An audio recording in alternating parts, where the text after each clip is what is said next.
Dengan pemirsa Metro TV di Bekasi, Jawa Barat, ada Pak Ondo. Pak Ondo, selamat pagi. Selamat pagi, Bung Leo. Selamat pagi, Bung Arif. Selamat pagi, Pak Ondo. Silakan, Pak. Iya, kalau tidak bernyali dibubarkan saja. Ratusan miliar uang kita habis untuk bayar Bawaslu. Saya berharap jangan sampai wasit jadi pemain, wasit tidak adil, wasit curang, wasit mengartu merahkan peserta tanpa pelanggaran. Bahkan sebaliknya, membiarkan pelanggaran berat dibiarkan tanpa dihukum.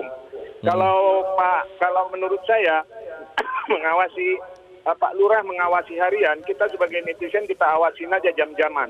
Dan saya tidak perlu berharap banyak dari Bawaslu karena sulit dipercaya soal kenetralan. Apalagi Pak Lurah sudah mengatakan mengharap netral, tapi kan sulit kita kalau sang anak ikut jadi peserta.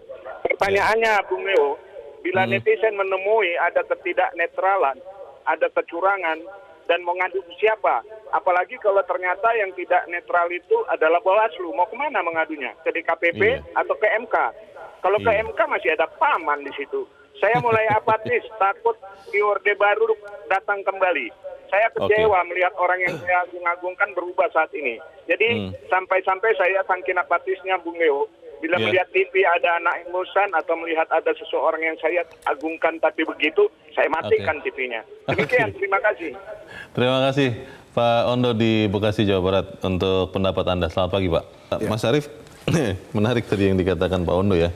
Kalau memang tidak punya nyali, bubarkan saja katanya. Ya, wah, malah berantakan dong kalau dibubarkan.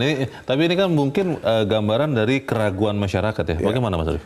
Ya, justru itu. Ini adalah satu fenomena yang pada akhirnya bisa dijadikan diputar balikan oleh Bawaslu untuk menjadi sebuah tonggak bahwa apa yang diragukan oleh publik selama ini adalah hal yang salah. Ya. Tadi Pak Ondo mengatakan bahwa beliau sudah mulai apatis dan kemudian Pak Ondo mengatakan karena itu terjadi sikap apatisnya itu karena melihat orang yang sama mengatakan A, tapi kemudian melakukan bukan hanya B, tapi minus A, yang berkebalikan dari situ. Nah, kalau kita melihat kondisi ini, Mas Arief, bagaimana kita bisa tetap memelihara keyakinan kita, kepercayaan kita, harapan kita, bahwa Bawaslu berani menegakkan aturan, berani menindak, kalau ternyata yang harus ditindak itu adalah kekuasaan atau kekuatan yang memang kuat.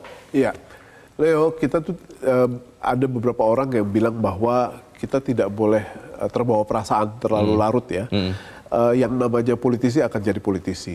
Waktu kita berharap ada seorang negarawan yang akan lahir lagi dan ternyata mereka adalah sekedar politisi yang akan memperebutkan atau mempertahankan kekuasaan. Ya, saya pikir itu merupakan salah satu aspek yang tidak boleh menjurutkan semangat kita bahwa di suatu saat kita akan memiliki negarawan dengan kualitas kenegarawanan yang sangat baik dan bisa jadi tauladan. Tetapi sampai itu semua benar-benar datang dan hadir, kita tidak boleh pasrah hanya atau tidak boleh menyerah hanya karena kita dikecewakan oleh seorang figur yang seharusnya menjadi negarawan kita bersama, tauladan kita bersama, ternyata hanya sekedar politisi.